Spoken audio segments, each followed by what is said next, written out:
Bonjour à toutes, bonjour à tous. Donc je vais très peu parler d'actualité, quelques secondes. Tout simplement parce que j'ai pas envie que la vidéo dure trop longtemps. Et puis, voilà quoi, je veux dire, les gens ne sont pas en paix, les gens trimballent au fond d'eux des mal-être. Vous voyez, et à partir de là, dès qu'il y a une étincelle, allez, on trouve des coupables, mais on ne cherche pas la paix, on cherche à convaincre les gens de se mettre de notre côté, et c'est là qu'on va trouver la paix, parce qu'on dit tiens, il y a un couillon de plus qui pense comme moi. Donc j'avais déjà parlé des gens qui vivaient de façon très extrémiste, très bizarre, et dont le seul but dans la vie, c'était d'essayer de convaincre les autres pour faire des groupes, pour pas se sentir isolés. Je vois par exemple ce que je ressens des manifs, des LGBTQR, qui ont entraîné les blacks à se révolter, parce que c'est eux qui ont fait ça. Ces gens-là, au départ, les LGBTQR, c'est un petit peu comme les mulâtres ou métis dans les pays colonisés, c'est-à-dire, ils sont seuls, ils sont isolés, ils ont plein de mal-être, ils ne se sont pas reconnus, ils sont toujours en train de chercher une reconnaissance à droite et à gauche, ils aimeraient se regrouper, ils se sentent rejetés, voilà, donc ils ont une sorte de rage en eux, et c'est plus facile de faire des révoltes avec ces gens-là. C'est le principe du plan Kalergi dont j'ai déjà parlé, qui disait qu'il fallait une Europe métissée, de façon à avoir des gens très facilement manipulables, parce que sans culture, c'est-à-dire inculturés et déracinés. Voilà. Si ces gens-là avaient la paix, si ces gens-là cherchaient la paix, ce serait mieux que de chercher la reconnaissance ou la tolérance de la part des gens qui ne veulent pas les accepter ni les tolérer. Voilà. Donc on ne peut pas obliger les gens à vous tolérer, quoi. Je veux dire, moi je n'oblige personne à me tolérer. Il y a toujours quelques couillons ou des ex-copines qui me mettent des pouces en bas. Voilà, je ne peux pas les obliger à me tolérer, quoi. Je veux dire, voilà, j'ai sorti de ma vie, quoi. Point. Alors, en fin de compte, on est toujours à la recherche de quelque chose, on est toujours complètement déséquilibré. Vous voyez, on prenait l'exemple de ce mouvement, on est toujours en mouvement, et j'avais expliqué ce que disait Maître Deshimaru, c'est quand on est en mouvement comme ça, c'est-à-dire quand on a un malaise, eh bien on va bouger en même temps, vous voyez, et en bougeant en même temps que mon problème, j'ai l'impression qu'il n'y a pas de problème, puisque je trouble mon esprit au fur et à mesure. C'est le principe du seau, du bâton qui est dans un seau, et dans ce seau, vous mettez de l'eau et de la terre, et vous tournez, et vous avez de la boue. Vous voyez, si vous voulez arrêter d'avoir de la boue, si vous voulez avoir des pensées claires, c'est-à-dire la boue, c'est le problème, c'est une vie perturbée, une vie angoissée, c'est une vie à problème, si vous voulez. Il doit y avoir d'un côté la terre et de l'autre côté l'eau. L'eau, c'est la pensée claire, la terre, c'est tous ces problèmes qui vous empêchent de penser clairement, on va dire. Et donc il faut bloquer le bâton au fond du seau, et puis après vous voyez que ça tourne. Et là c'est vrai que tant que vous tournez en même temps que l'eau, ça va. Dès que vous vous arrêtez, et que vous voyez que ça tourne, là vous avez un malaise, vous voyez, un petit peu comme si vous buvez un petit peu trop, et puis tout d'un coup vous éteignez la lumière, puis vous essayez de vous reposer, là vous avez l'impression que la Terre tourne. C'est un des premiers sketchs de Bigard, je crois, quand il parlait de la Terre, voilà, qui vidait les bouteilles de vodka, ou quelqu'un d'autre, c'est pas grave, quelqu'un de la classe.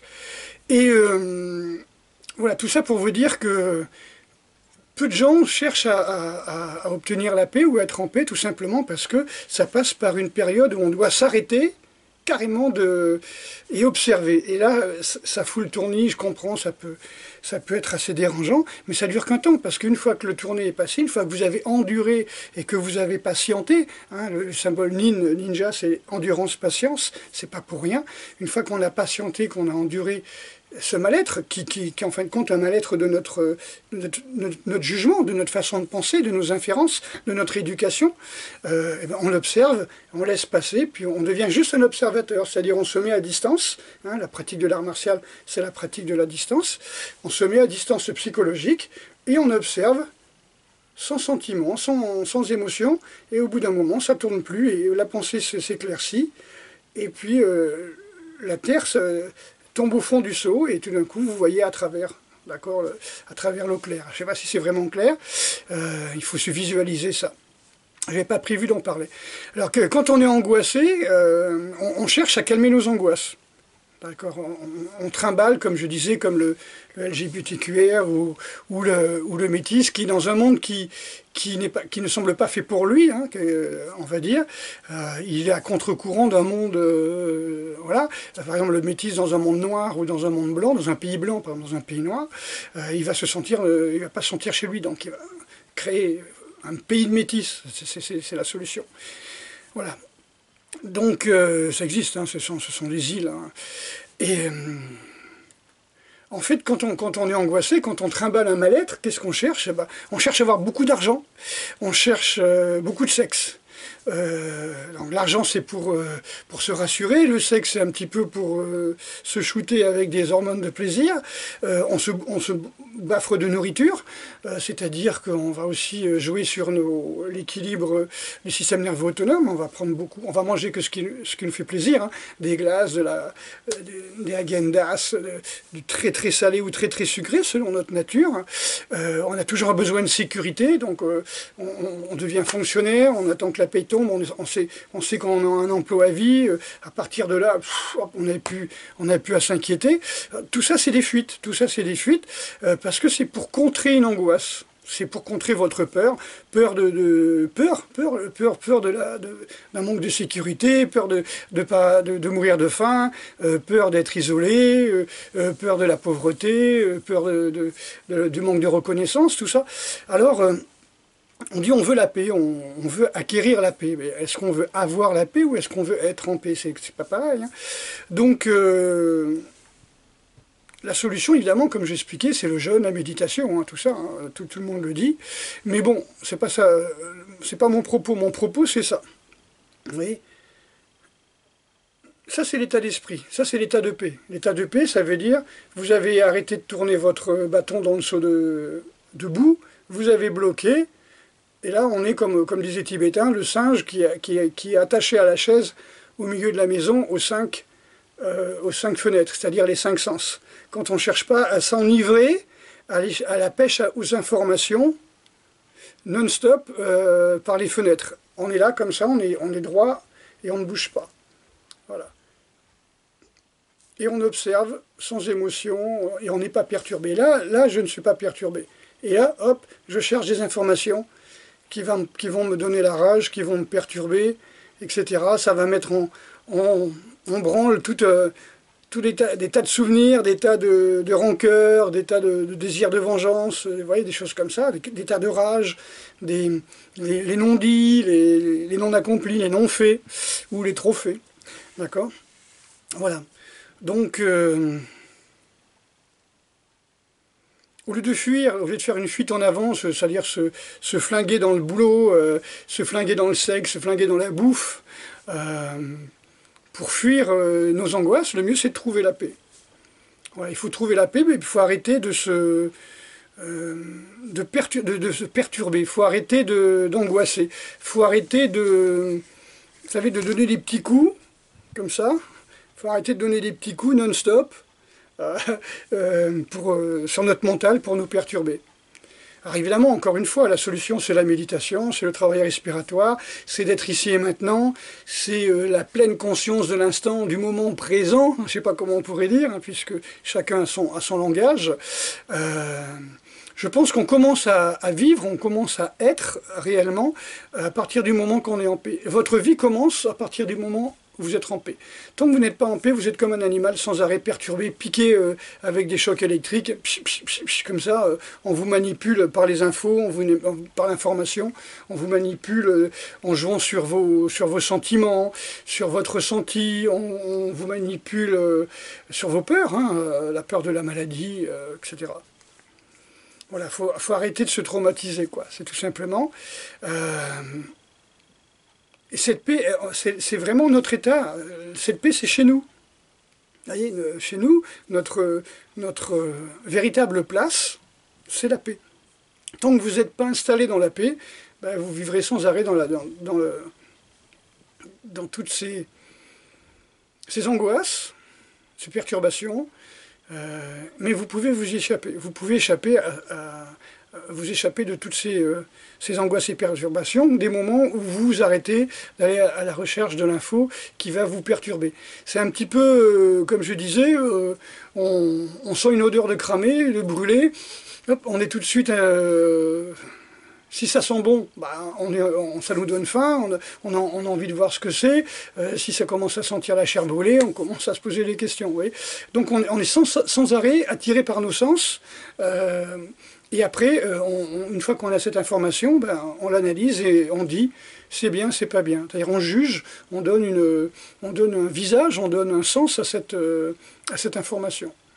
Mais le fait que ça soit bien, pas bien, que ça soit bon, pas bon, c'est lié à notre éducation, c'est lié à nos croyances. Comme je disais, il y a beaucoup de gens qui sont... Enfin, il y a eu des millions de personnes qui sont mortes pour des croyances et pour des idées qu'elles croyaient justes. Et il y a beaucoup de gens qui vont encore mourir, qui vont se faire massacrer les jours qui viennent, pour des croyances qu'on leur a inculquées et que certains profitent de leur... comment on peut dire, de leur crédulité, profitent du malaise, si vous voulez, des gens, c'est-à-dire profitent un petit peu du malaise et de la peur instillée comme ça par les médias. Vous voyez, les gens ils sont comme ça, et puis vous avez des gens derrière qui arrivent et pam, qui donnent un petit coup de plus, et pam, qui vont donner un petit coup plus. Il n'y a pas grand-chose à faire, hein. Si la personne est là, et puis vous lui disiez oui, de toute façon, toi t'es un facho, toi, ça bouge un petit peu, le mec, au bout de 5 minutes, c'est bon, quoi. Mais si déjà il est dans une manif comme ça, et puis tout d'un coup, il voit les antifas qui arrivent, quoi, ben là, vous voyez ce que je veux dire, ça augmente. C'est-à-dire on fait tomber quelqu'un qui est déjà déséquilibré. Voilà. On perturbe quelqu'un qui est déjà perturbé.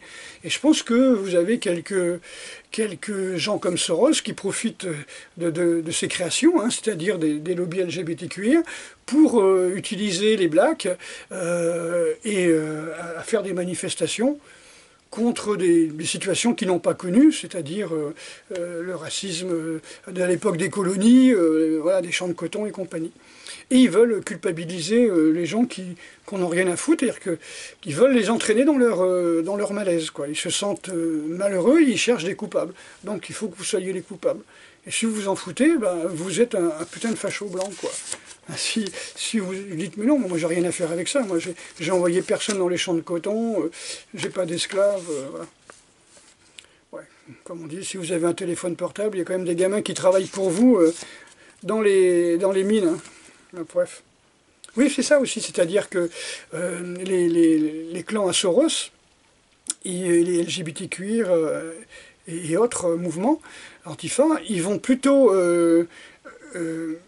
manipuler les blacks qui vivent dans les pays de tradition blanche, hein, donc on n'a plus le droit de dire des pays catholiques blancs, donc de tradition blanche, parce que, je veux dire, l'immigration en France, ça date de, on va dire, 1900, je sais pas moi, 1950, on va dire, pour faire une moyenne, hein, voilà, quoi, sur 30 000 ans, quoi. Donc, oui, de tradition blanche, on va dire. Ils vont dire aux gens, oui... ces gens-là sont des esclavagistes, ils vont manipuler les gens qui vivent dans des pays blancs, on va dire, des pays de tradition blanche, mais ils ne vont pas dire à ces Africains qui sont venus se réfugier en France, par exemple, qu'en Afrique, vous avez des gens comme Bill Gates qui s'ingénuent avec sa création, avec son nouveau jouet, hein, l'OMS, hein,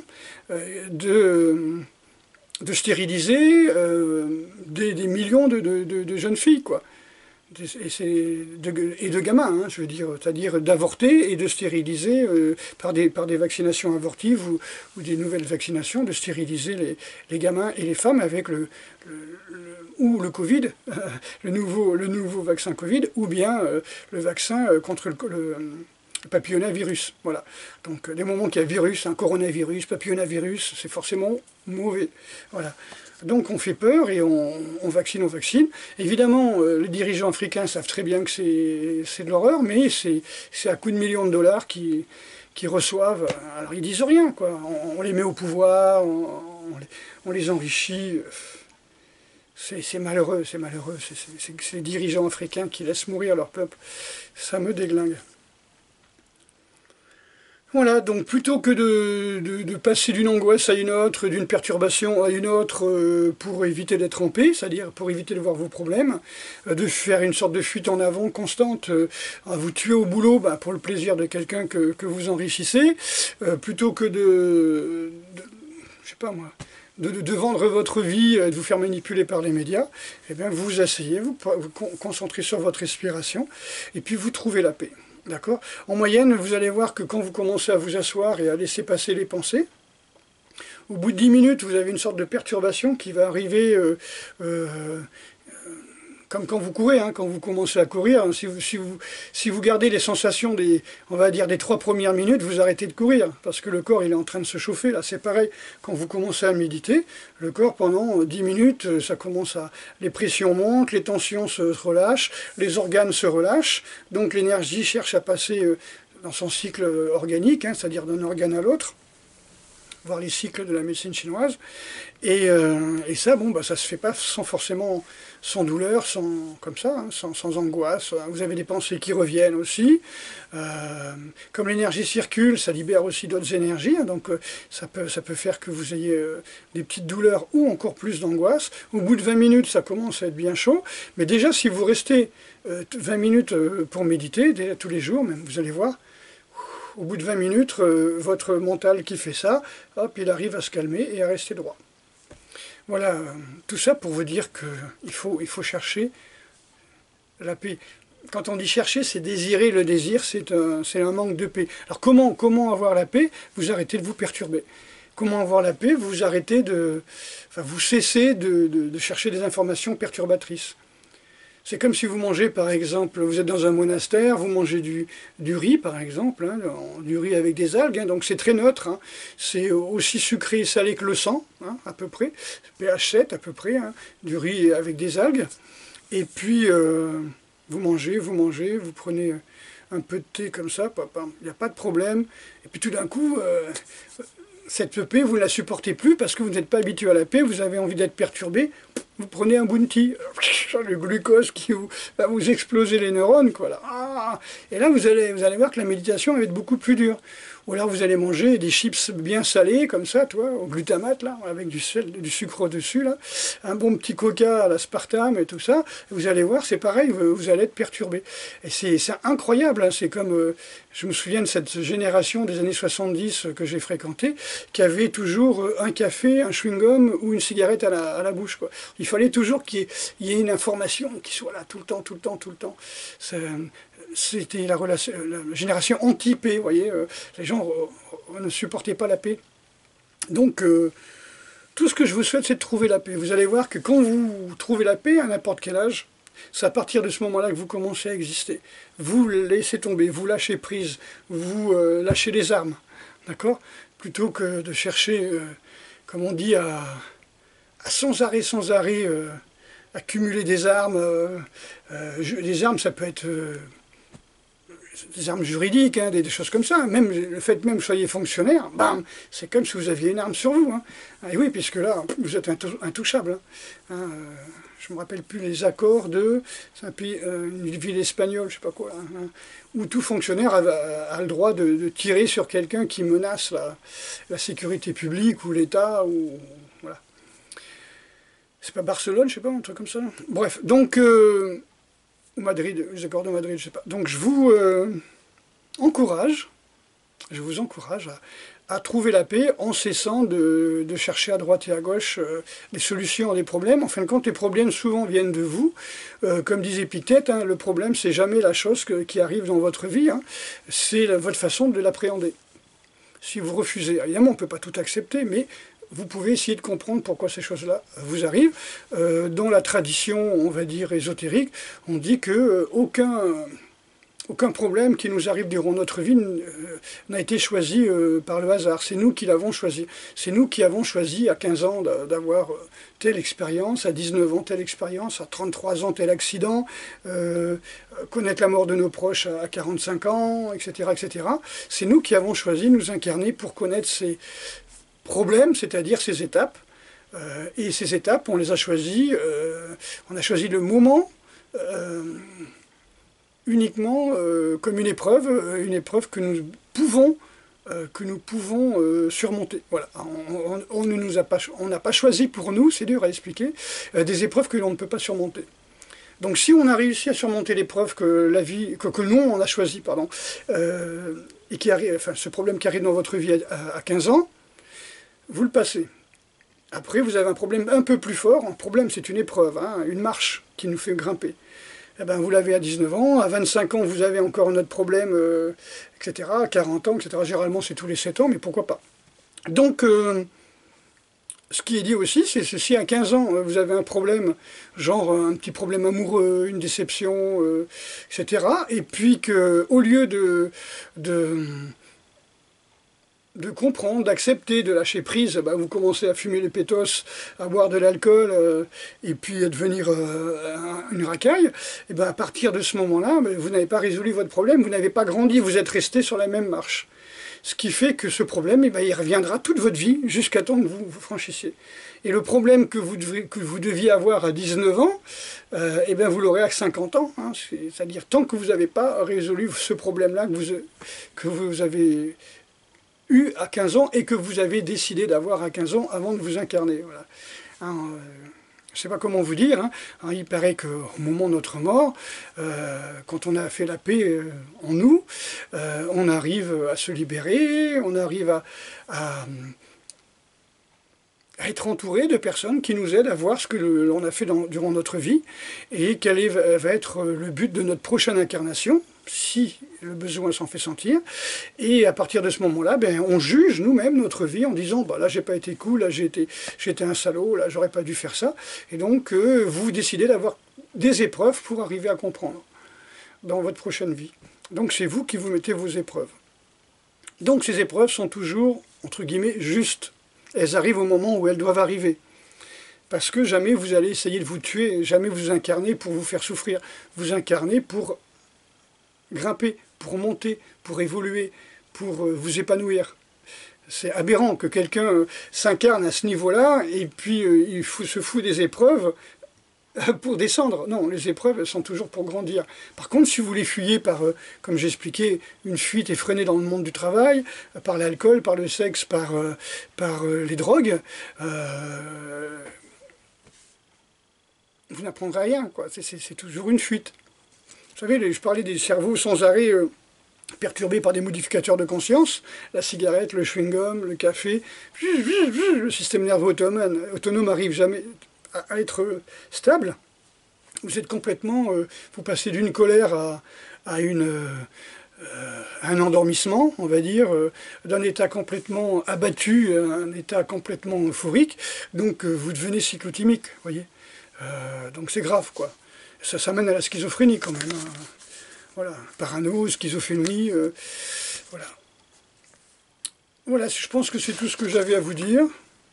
Hein, que vous commencez à vivre uniquement au moment où vous serez en paix, où vous êtes en paix. Donc pour être en paix, hein, je vous refais le schéma, hein, plutôt que de vous faire la balance, hein, je vous fais le pendule, hein, voilà. Ça, c'est votre état normal, un petit peu perturbé, vous mettez dans un coin, vous prenez votre distance mentale, hein, intellectuelle si vous voulez, là, puis vous laissez passer, et ça va se terminer. D'accord? Votre perturbation va s'arrêter. Par contre, si vous êtes perturbé, vous êtes plus facilement perturbable. Vous voyez? Et ce qui mène aux extrêmes, ben, c'est des gens qui manipulent des gens perturbés en augmentant leur perturbation mentale. Voilà, c'est-à-dire vous prenez des gens qui sont en minorité, quand je parlais tout à l'heure des métis et mulâtres, vous prenez des gens qui sont ultra minoritaires et qui ne trouvent pas leur place dans la société, hein, donc les LGBTQR, et puis bah, vous les poussez à faire des révolutions, à accuser l'homme blanc de tous les malheurs, et ça donne des révoltes, ça donne pas des révolutions, hein, qu'est-ce que vous allez faire? Ils sont en minorité, hein, je veux dire, c'est pas parce qu'ils sont 5% de la population qu'il faut qu'ils tuent les 95% pour se sentir chez eux, quoi. Je veux dire, il y a un problème. Voilà, donc c'est une perturbation, comme on peut dire, non-stop. Voilà.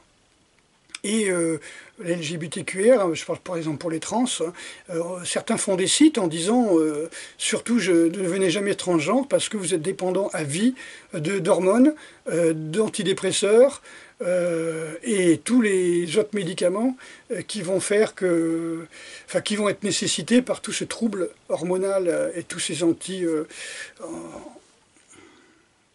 ces bloqueurs d'œstrogènes, par exemple, etc. Bon, tous ces médicaments qui vont vous rendre encore plus malléable, plus fragile, et qui vont faire qu'en moyenne, une vie de trans, ça dure pas longtemps, du fait que énormément, hein, c'est le public qui se suicide le plus. Hein. Je ne me rappelle plus, 70% des trans se suicident voilà, les 15 premières années, quoi, un truc dans ce style-là. Voilà. Ok, donc... j'ai rien contre les trans, attention, je dis simplement que ce qui me révolte, c'est les mecs qui se changent de sexe et qui vont faire des compétitions dans les catégories féminines dans le sport, qui raflent évidemment toutes les médailles, alors que on a 30 ans de mémoire musculaire. Ça veut dire que les mitochondries, ça veut dire que les cellules sont toujours des cellules d'hommes, des mitochondries d'hommes, une ossature d'homme, et même si on joue sur les hormones, la mémoire musculaire, ce sera toujours celle d'un homme. Donc faire du MMA quand on est un trans dans catégorie féminine, je trouve ça un petit peu bizarre, quoi. L'haltérophilie, les machins comme ça, je trouve ça débile, quoi. Franchement, je trouve ça débile. Par contre, bravo aux trans femmes qui deviennent hommes et qui veulent quand même concourir contre des hommes. Là, c'est courir avec une balle dans le pied. Je dis bravo, quel courage. Je ne pense pas qu'il y ait des cas où ils ont réussi, hein, puisque physiquement, une femme est toujours moins forte qu'un homme, au niveau par exemple des épaules. Hein. Je ne connais pas de femme devenue homme qui va boxer ou faire des concours de musculation ou d'haltérophilie dans la catégorie homme. Bon, ni sprint, parce que ça demande une explosivité musculaire. Mais ça fait rien. Donc bravo quand même aux femmes devenues hommes qui font du sport. Moi j'ai dit bravo. Sport de compétition, là c'est suicidaire, mais pourquoi pas, hein, pourquoi pas, hein. C'est leur délire, mais je dis champion. Enfin justement, jamais champion, malheureusement, pour elles, ou eux, je sais pas comment on peut dire. Et par contre, tous les hommes devenus femmes qui se mettent à concourir dans que ça soit n'importe quelle catégorie sportive, en compétition, là franchement c'est trop, quoi. Franchement, là il faut une catégorie trans, quoi. Sauf que 90% des trans diront non, moi je suis pas trans, moi je suis homme ou je suis femme. Voilà, comme cet anglais, hein, ce rappeur anglais qui a sans arrêt, sans même être transsexuel, il a décidé qu'il était une femme. C'est un barbu, hein, un gros black barbu, donc il a décidé qu'il était une femme, et puis c'était déjà un bon haltérophile, un bon powerlifter, pardon, et il est parti dans la catégorie femme, hein, en décidant qu'il était une femme, il a soulevé, hein, et puis il est devenu champion du monde féminin, un truc comme ça, de soulevé de terre, ou développé couché, des trucs comme ça. Et après, bon, il est redevenu un homme, entre guillemets, il a décidé, après tout, je suis un homme, et il a expliqué qu'il avait fait ça pour se montrer à quel point la lâcheté du système, la lâcheté du système qui veut plus dire, quand il va arriver un mec barbu en disant je suis une femme, oui t'as raison, t'es une femme, bon mais je vais concourir en en powerlifter, ok, bah, je vais soulever 230 kilos soulevé de terre, voilà, et puis je vais être champion du monde, quoi. Catégorie féminine. Alors là, ce que je ne comprends pas, c'est qu'il n'y a pas de réaction, il y a une lâcheté terrible. C'est comme si on prend un valide, hein, un mec qui est valide, hein, qui est vachement cassé de jambes et ses deux bras, et qui va dire je vais nager dans la catégorie des handicapés. C'est-à-dire des gens qui n'ont qu'une jambe ou qui n'ont pas de bras. Et ça revient au même. Vous voyez, le handicap n'existe pas. Ben, pareil exactement comme un homme devenu femme va faire des compétitions dans le monde féminin, alors qu'il a 30 ans de mémoire musculaire et des putains d'hormones pas possibles. Testostérone, etc. Voilà, c'était juste un petit truc. Hein. Toujours jouer sur le mal-être, toujours jouer sur la perturbation des gens. Trouver la paix. Je vous souhaite de trouver la paix et de ne pas rentrer dans ces conflits. Essayez de résoudre vos conflits et de ne pas entraîner les autres dans vos conflits, s'il vous plaît. S'il vous plaît, pour la paix universelle, la vraie paix universelle, arrêtez, je dirais même pas essayer, arrêtez d'essayer d'entraîner les gens dans vos conflits. Ok? Allez, à très bientôt.